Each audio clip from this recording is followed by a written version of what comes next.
Hi everyone, I'm Hannah and mostly I talk about perfume. Someone commented and asked me to film like a rotation video, like perfumes that I've been wearing, and I think this is the perfect opportunity to do that.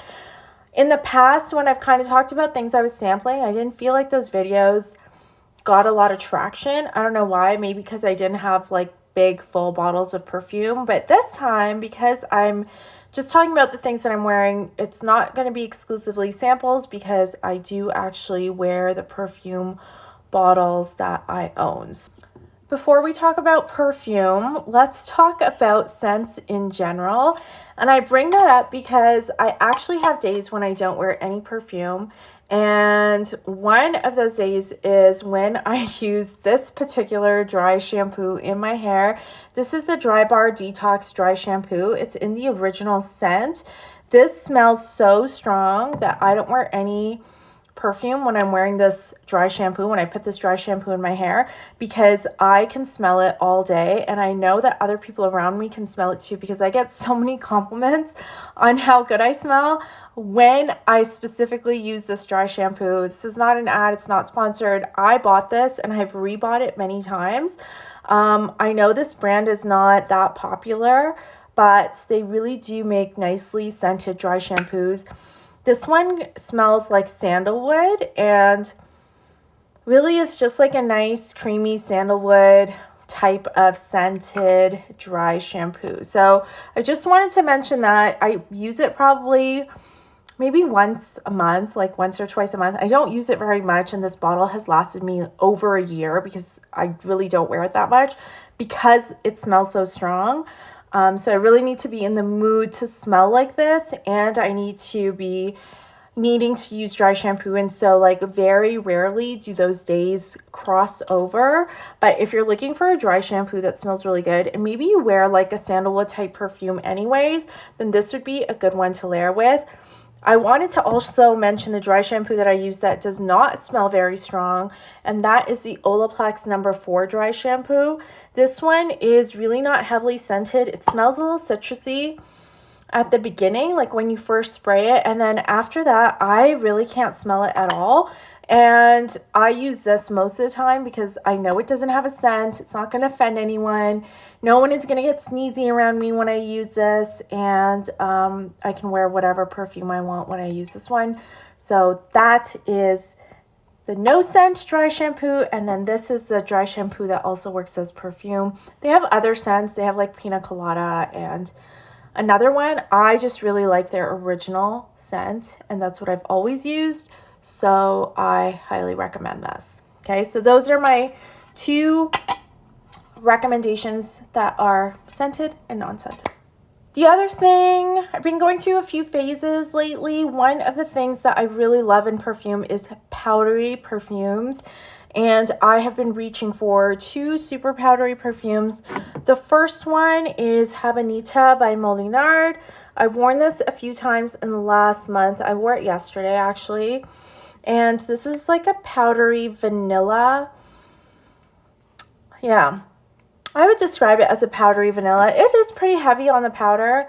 Habanita originally came out in 1921 and was a scent meant to help women scent their cigarettes. So it came with like a glass rod, and they could like scent their cigarettes and then smoke them, and it would help them hide the scent of smoke in the 20s.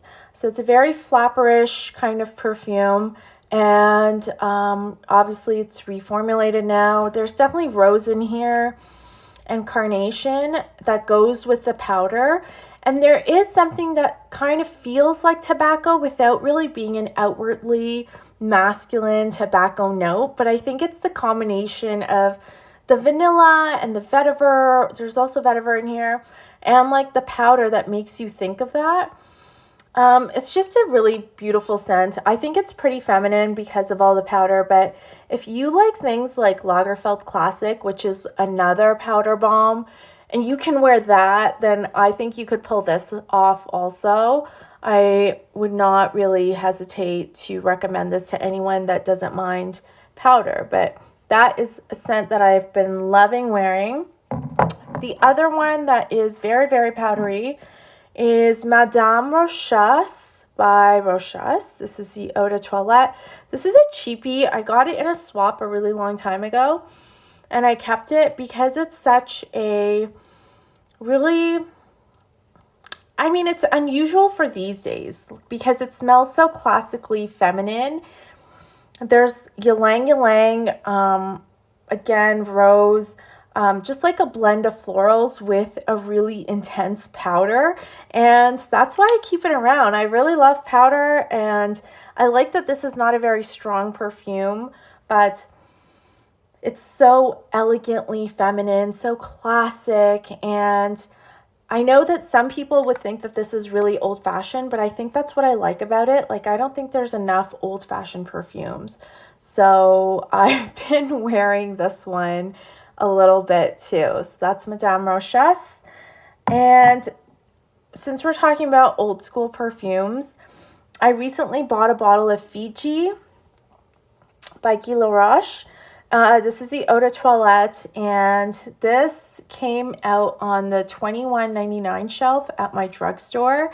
And so I went and I got a bottle, and I love it. It's heavy on the ylang ylang, heavy on the bergamot. There's like fresh citruses right in the opening.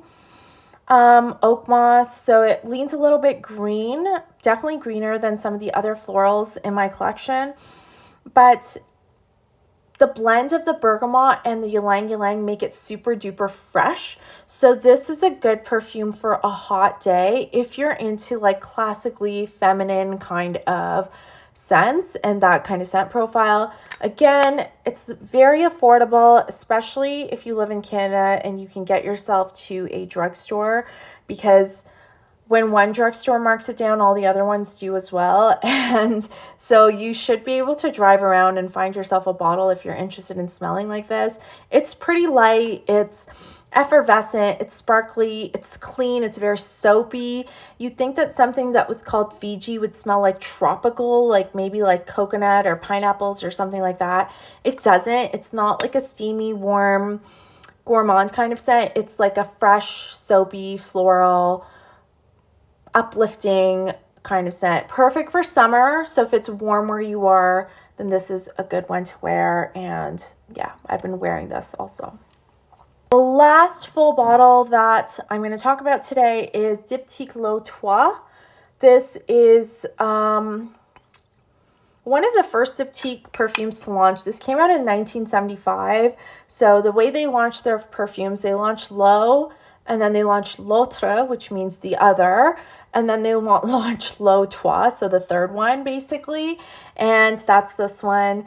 And L'Eau Trois has notes of myrrh, frankincense, rosemary. To my nose, it just smells like a pine forest, like really cedary, woodsy, like a pine forest in kind of, you know, you're not getting mud. It's not like it's summertime. It's not cold like it's winter, but it really is like a foresty kind of scent. The dry down really reminds me kind of Fila Anguille by Serge Lutens. I wouldn't say I love this perfume. I bought it, I smelled it in the store, and then I found myself a bottle, and then I kind of realized, like, I don't really want to smell like a forest. I don't know. That's just me. It's not a bad perfume. It's just so cedary that it's just not exactly what I want to smell like right now. So wore a bit of that, enough to realize that probably won't be picking it up for a while. Now let's talk about some of the things that I've been sampling. I recently went to a Creed event, I'd say like a couple weeks ago, and it was for the launch of their new perfume, which is called Queen of Silk, and I did walk away with a sample of it. So I've worn this a few times, and what surprised me about it, so I did like it enough to wear it more than once. It's kind of a heavier perfume. It really has like a depth to it, an amberiness in the dry down. There's osmanthus in the opening that's quite fruity, but that kind of goes away pretty quickly. And really, I smelled a lot of the amber notes that they use in the dry down. There's like a patchouli in here.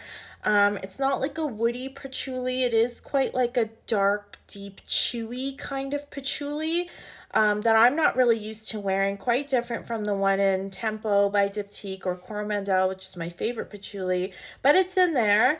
And yeah, I mean, I like it, but to me, it didn't like smell silky. It kind of smelled heavy, like velvet. Like that's what I would describe it as. And so just because it's not so warm right now, but because we're in the warmer season here, I kind of feel like for me, this perfume is not very wearable right now. I'm still going to hold on to my sample because I like it and I want to keep wearing it. But for right now, this is just not something that I'm going to reach for again. But that is Creed Queen of Silk. So really fun event. I was happy I got to try that. The other thing that they were doing is they were introducing people to their other line in the bottles with like the gold details on them.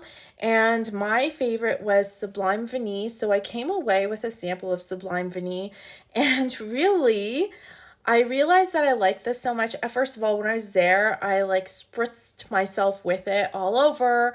I was going to dinner afterwards, so I was like putting it in my hair and putting it on my wrist and everywhere.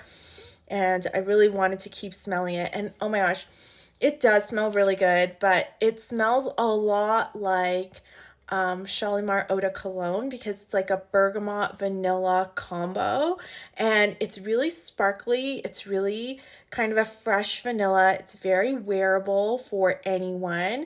I would say if you like Shalimar, but maybe you don't like the powder in it, and maybe you don't like all the tolu balsam in it, which is the incense that's in it, and the patchouli, like you don't like that particular blend, but you like the idea of having a citrus vanilla, then try Sublime Vanille because it is quite light and fresh, and it's really my kind of vanilla because it's not too sweet, it's not too sugary. I will say that like when I wore it way more, I could smell a lot of ambroxan in it, and I wasn't really a fan of that. That's not an ingredient that I love, especially if I can perceive it. Then I feel like it's too much. If it's in there and I can't smell it, then I'm okay with it. But this, like, I couldn't wear as much as I wanted to because then I would be getting an overdose of the ambroxan. But in terms of a vanilla perfume, I would say this is really great, especially if you want something that has like more character in it than some of the other vanillas out there. Also, if you're looking for Creed that you might like and you're familiar with Shalimar, I would say this is a good place to start because it really, made an impression on me. I really wasn't familiar with all the Creed perfumes, and this one was one that I really liked. The other one I really liked, I think it's called Wood and Spice, and I have a sample of that also. So I'm going to keep wearing them. They sent me home with Wood and Spice and Carmina and then Sublime Vanille. And so, yeah, I haven't worn the other two, but I've worn Queen of Silk and Sublime Vanille. And definitely, I am a Sublime Vanille kind of person, and I really like it. I'll keep wearing my sample probably because I enjoy it, but it's good, nice, sparkly vanilla. And I know people are fans of Shalimar, as am I, and Shalimar Eau de Cologne, I think, has come in different formats, and I know there's a cologne version and then an Eau de Cologne version. This is the bottle that I have. I bought this last summer, and I love it, and if this bottle finishes, I will definitely rebuy it. It is just like a more bergamot heavy, lighter version of Shalimar that you can spray, so it's really good for the summer. Sublime Vanille is more like, it's more intense, and really it is like a bergamot vanilla. It doesn't have as much going on as Shalimar, but that might be something that you want to wear once in a while. There's nothing wrong with that. The other thing I've been wearing is Nida by Gallivant Perfumes. This is an ambery perfume. It's inspired by a artist's colony, and is meant to kind of evoke that I feel like it's like a warmth of being accepted, but also in this like cool bohemian kind of space where there's like nature and you're surrounded by water and you have access to just like your creativity. But you're also like not in a way where you're creative and by yourself and like in a cabin in the woods or something like that. Like this is a different kind of perfume. This has, first of all, it's really beautiful, really wearable. I've worn it definitely more than once, so there's a bit of a dent in my sample, and I will continue to wear it. There's a black tea note in the opening of this, and when I wore this, I kept thinking like, what does this remind me of? And then one day I was driving to work and I had it on, and it totally reminds me of Gris Charnel by BDK. And I liked Gris Charnel. I never did end up getting a bottle of it. I think I just kind of forgot once my sample finished. But the tea really reminds me of that, and that's a good thing. And but it kind of like goes in a different direction because it's more ambery and woody, and Gris Charnel has the fig and the iris is way more powdery. But if you're a fan of black tea notes, then definitely you want to check out Nida by Gallivant. I love it. I think it's so wearable. I've worn all the samples that I got from this brand and I really enjoyed all of them. I would say that the Gallivant perfumes are in the style of Serge Lutens or maybe old school L'Artisan Parfumeur, where they definitely have a top middle base and then they're simplistically done but really well blended, and they're easy to understand for your nose and for your mind. They're still inspiring and fun to wear, but like they're not heavy-handed, you know? They're just really nice, easy perfumes to wear. So I like this one. I'm going to keep wearing it. And yeah, wore Nita. For the last, I would say, few months, maybe like since March, February actually, I've been obsessed with this idea of smelling like powdered sugared almonds. Like, I don't know where it came from. I don't know if I was talking about, Italian confetti with someone, maybe it's come from that, but I really want to smell like almonds, and I've kind of found two perfumes that really wow me, impress me, make me want to buy them. They're at the top of my wish list right now. The first one is Confetto by Profumum Roma. Shockingly, I did not see this brand anywhere in Milan, which is crazy. But Confetto really smells like almonds, but without being an overly sweet perfume. Like, it smells delicious, but there's not a lot of sugar in it. It's not cloying. It's not heavy. It just smells like bitter almonds with some sugar. Every time I've worn this, I've gotten compliments on it where people are like, oh my God, what smells so good? And I think it smells delicious. Like, it's absolutely gourmand the right way. Like, it's not cloying, it's not heavy, it's not boring. This is my top pick for almond perfumes and love it. I think you could probably walk into like a Bath and Body Works and get an almond scented or nut scented body mist, but then those would lean really heavily on the vanilla and probably on the, really the sweetness. And for some reason, Confetto doesn't do that. Like, it has all the elements and you would think that it would be really sweet, but it's just right. Someone compared it to Dior's Hypnotic Poison, like the almond note in that, and I think that's pretty accurate. So if you're a fan of Hypnotic Poison or you like that aspect of it, think of Confetto as kind of a cousin to that and really heavy on the almond and not so much on the vanilla. The other perfume that I found that has a prominent almond note, and this was complete coincidence, like this perfume was not on my radar at all. I mean, I didn't research all the almond perfumes there are because I found Confetto and it was exactly what I was looking for. Like the image of like almonds in a perfume that I had in my head were manifested in Confetto, so I wasn't really too worried. But then I was trying to like declutter my samples, and I just sprayed this on, and I just drove to work. I wasn't thinking about it, and then I was like, this smells very almondy. And I looked it up, and it does have an almond note in it, and that is Vangelis by Sylvaine Delacourte. And oh my gosh, so this little sample bottle was way more full, and I've worn it every single day for the past 3 days. I didn't wear it today. I wore Nightclubbing today, but this is just a gorgeous vanilla perfume with kind of an almond in there, and like there's tonka in here too. I think my sample is missing some of the top notes because it's pretty old, but I will probably get a bottle of this very soon, just because I found this sample to be so wearable. It's also been really cold here, like for springtime. It's been hailing, and a nice cozy vanilla almond is exactly how I want to smell.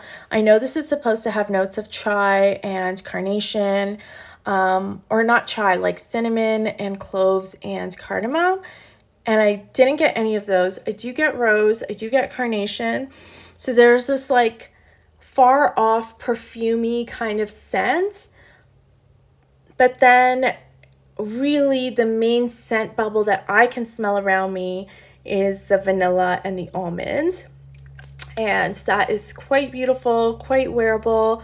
I think Vangelis will appeal to anybody that really loves vanilla perfumes, but you want something that's a little bit more interesting. It also kind of reminds me of like the benzoin vanilla in Bois d'Harmonie. Kind of also reminds me of Angelique Noir. Like there's something in it that gives it like an herbal kind of quality. And I don't think that that's a coincidence, because Sylvaine Delacourte was a creative director at Guerlain. And so I think that aesthetic kind of carries over into her own perfumes, and why wouldn't it, right?